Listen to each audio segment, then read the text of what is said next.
जय हिंद दोस्तों, कैसे हैं आप लोग। उम्मीद ही करता हूँ आप सभी लोग मस्त होंगे, स्वस्थ होंगे और मज़े में पढ़ाई कर रहे होंगे। दोस्तों, आज की इस वीडियो में हम लोग बोर्ड मास के क्वेश्चन को सीखने वाले हैं, जिसमें मैंने 5-6 क्वेश्चन ले रखे हैं। जैसा कि मैं आपको दिखाता हूँ, ये देख सकते हैं। तो आप पूरा वीडियो को देखिएगा ताकि आपको पूरा कंसेप्ट अच्छे से समझ में आ सके।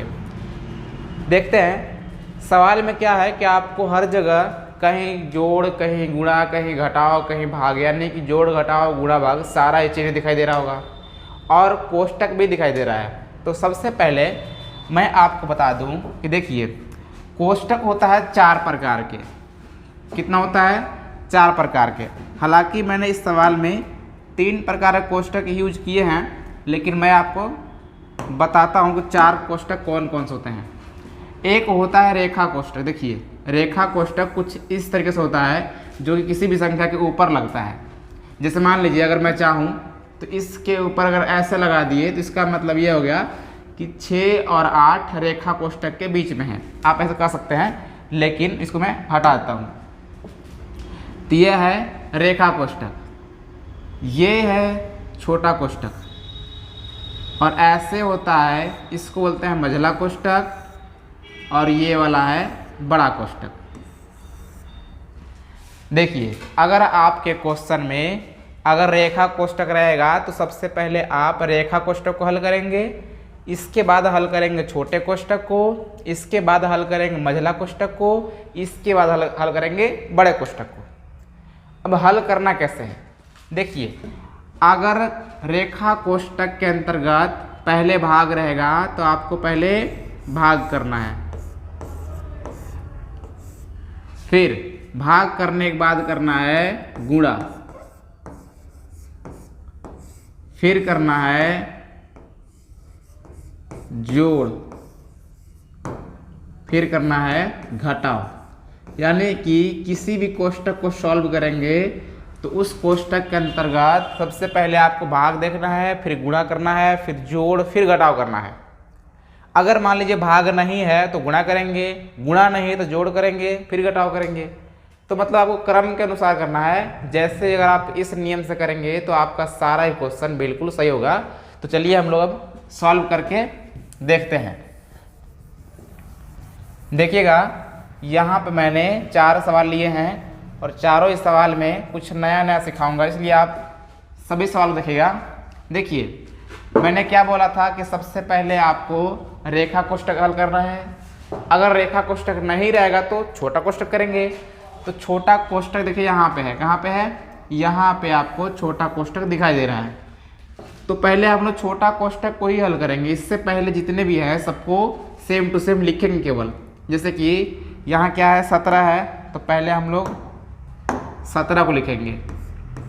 17 प्लस बड़ा कोष्टक 18 भागे 6 माइनस का मझला कोष्टक 14 प्लस, ये देखिए छोटा कोष्टक आ गया, और छोटा कोष्टक में आपको भाग, गुणा और जोड़ दिखाई दे रहा है। तो सबसे पहले हम लोग भाग करेंगे। भाग करने का मतलब 18 में भाग करेंगे 6 से तो 3 आएगा, क्योंकि 6 3 18 होता है, गुणे 8 प्लस का 3, छोटा कोष्टक बंद, मझला कोष्टक बंद और बड़ा कोष्टक बंद करेंगे। यानी कि इस बार हम लोग केवल भाग किए हैं, अगली बार पूरा सॉल्व कर देंगे। 17 प्लस बड़ा कोष्टक 18 भागे 6 माइनस मझला कोष्टक 14 प्लस, देखिए 3 का मल्टीप्लाई कराएंगे 8 में तो 3 × 8 24 हो जाएगा, और 24 में 3 जोड़ देंगे तो 27 हो जाएगा। तो जैसे ही पूरा हल कर लेंगे तो छोटा कोष्टक खत्म हो जाएगा, यानी कि 27 आ गया। तो छोटा कोष्टक खत्म करके मझला कोष्टक और बड़ा कोष्टक लिख लेंगे कुछ इस प्रकार से। उम्मीद करता हूं कि आपको बहुत ही अच्छे तरीके से समझ में आ रहा होगा। अब देखते हैं यहाँ पे मझला कोष्टक। देखिए, 17 प्लस बड़ा कोष्टक 18 भागे 6 माइनस, ये देखिए 14 है और 27 है, दोनों ही प्लस में है तो जोड़ लेंगे। 14 और 27 जोड़ेंगे तो कितने हो जाएंगे? 41, यानी कि 41। और इस तरह से मझला कोष्टक भी खत्म हो जाएगा, बचेगा बड़ा कोष्टक। अब यहाँ देखिएगा 17 प्लस बड़ा कोष्टक के अंदर भाग का चिन्ह दिखाई दे रहा है, तो पहले भाग करेंगे, यानी कि 18 में भाग करेंगे 3 से तो कितना आएगा, सॉरी 6 से तो 3 आएगा, 6 3 18 और माइनस का 41। अब हल करना है बड़ा कोष्टक, यानी कि 17 प्लस 41 में से 3 माइनस करेंगे तो 38 बचेगा, और ये बचेगा माइनस में, क्योंकि अगर छोटे संख्या में बड़े संख्या घटाते हैं तो वहाँ लिखते हैं माइनस का चिन्ह। चिन्हों का नियम आपको पता होना चाहिए और उम्मीद करता हूँ कि आपको पता भी होगा। अब देखते हैं, यहाँ देखिए ये वाला माइनस है, ये वाला प्लस है। आपको पता है कि अगर एक ठो प्लस एक ठो माइनस होता है तो वहाँ पे घटाते हैं, और 38 में 17 घटाएंगे तो कितना बचेगा बताइए, 21, और ये बचेगा माइनस में, क्योंकि माइनस संख्या बड़ा है। क्योंकि रूल क्या है, रूल ये है कि अगर एगो संख्या प्लस में एगो माइनस में रहेगा तो हम लोग घटाएंगे, और घटाने के बाद जो संख्या बड़ी रहती है उसी का चिन्ह लिखते हैं। तो इस प्रकार से ये आपका आंसर हो जाएगा माइनस का 21। अब देखते हैं दोस्तों अगले सवाल को। अगला सवाल में कुछ इस प्रकार का सवाल है जो कि सिंपल है, लेकिन चलिए हम लोग देखते हैं। देखिए सबसे पहले छोटा कोष्टक हल करेंगे, तो छोटा कोष्टक के लिए 17 प्लस 4 गुणा में 9 भागे 3 माइनस मझला कोष्टक 14 भागे 7 माइनस, यहाँ देखिए पहले भाग है और भाग देखिए यहाँ पे है तो पहले भाग ही करेंगे, यानी कि 9 गुणा 6 में भाग करेंगे 2 से तो 2 3 6 3 आएगा, तो यहाँ 3 लिखेंगे और माइनस का 8 सेम टू सेम छोड़ देंगे। अब क्या करेंगे कि एक बार फिर से हम लोग को छोटा कोष्टक ही सॉल्व करना है, यानी कि जब तक कोष्टक खत्म नहीं होता है तब तक आपको हल ही करना होता है। देखिए 4 गुणा 9 भागे 3 मझला कोष्टक 14 भागे 7 माइनस, देखिए 9 का मल्टीप्लाई 3 में कराएंगे तो 9 3 27 हो जाएगी, और 27 में 8 माइनस करेंगे तो 19 बचता है, तो यहाँ पे हम लोग 19 लिख लेंगे और हम लोग का छोटा कोष्टक खत्म हो जाएगा। अब बारी आ जाएगी मझले कोष्टक की। देखिए 17 प्लस बड़ा कोष्टक 4 गुणा 9 माइनस भागे का 3 माइनस मझले कोष्टक के अंतर्गत पहले भाग करेंगे, 14 में भाग करेंगे 7 से तो 2 आएगी, माइनस का 19।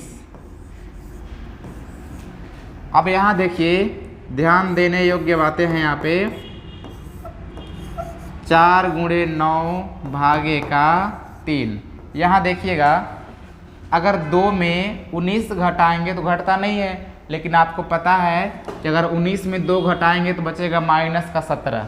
जैसे कि मैंने इससे पहले ही बता चुका है कि अगर एगो संख्या प्लस में एगो माइनस में रहता है तो वहाँ घटा करके और चिन्ह उसका लिखते हैं जो चिन्ह बड़ा होता है, तो यहाँ बड़ा तो 19 है, यानी बचेगा माइनस का 17।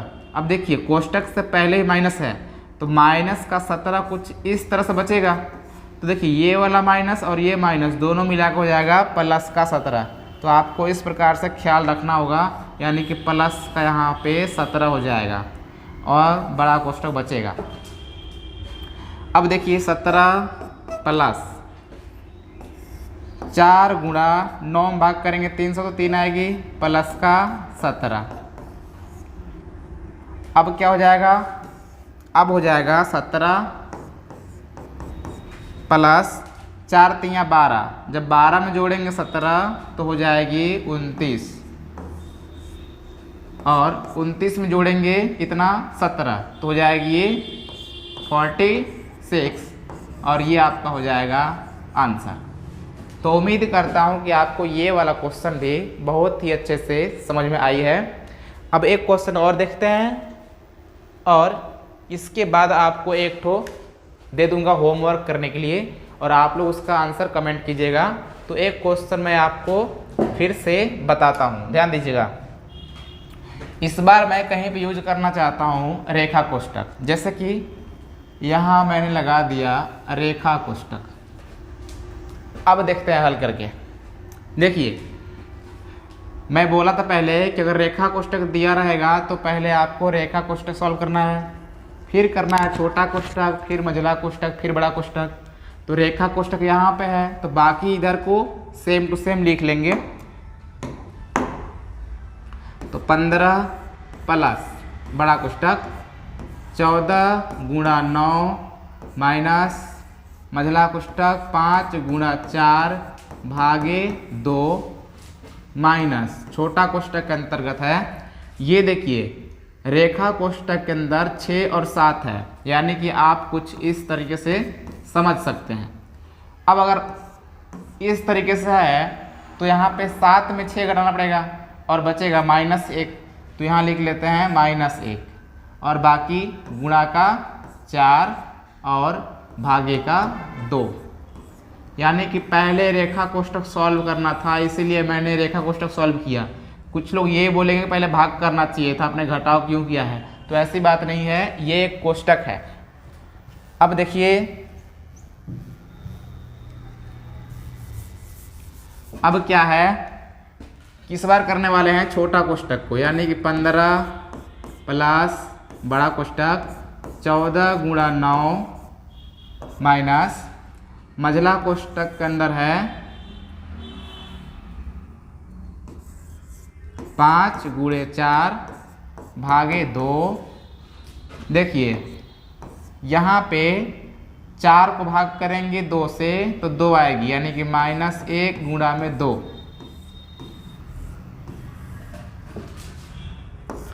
15 प्लस बड़ा कोष्ठक 14 गुणा 9 माइनस मझला कोष्ठक 5 गुणा 4 भागे का 2। यहाँ देखिए जब -1 मल्टीप्लाई करेगा 2 से तो -2 आएगा, और जब -2 अंदर होगा कोष्ठक के और माइनस बाहर भी है तो ये हो जाएगा प्लस का 2। जिस तरीके से मैंने आपको पहले सिखाया था, जैसे मान लीजिए माइनस ये बाहर वाला है और अंदर जब मल्टीप्लाई कराएंगे तो भी माइनस में आएगा, तो ये माइनस माइनस प्लस हो जाता है। अब चलिए आगे सॉल्व करते हैं मझला कोष्ठक, यानी कि 15 प्लस बड़ा कोष्ठक 14 गुणा 9 माइनस, यहाँ देखिए मझला कोष्ठक के अंदर पहले हम लोग भाग करेंगे, यानी कि 5 गुणा 2, 4 में भाग करेंगे 2 से तो 2 आएगी प्लस का 2।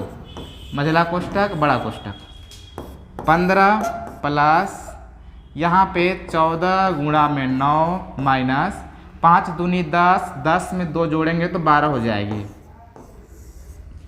अब कितना बचेगा, 15 प्लस 14 नवा की 126 और 126 में 12 घटाएंगे तो कितना बचेगा 114, और इस प्रकार से यहाँ बच गया 15 प्लस 114 जोड़ेंगे तो 129 हो जाएगी, और ये आपका हो जाएगा आंसर।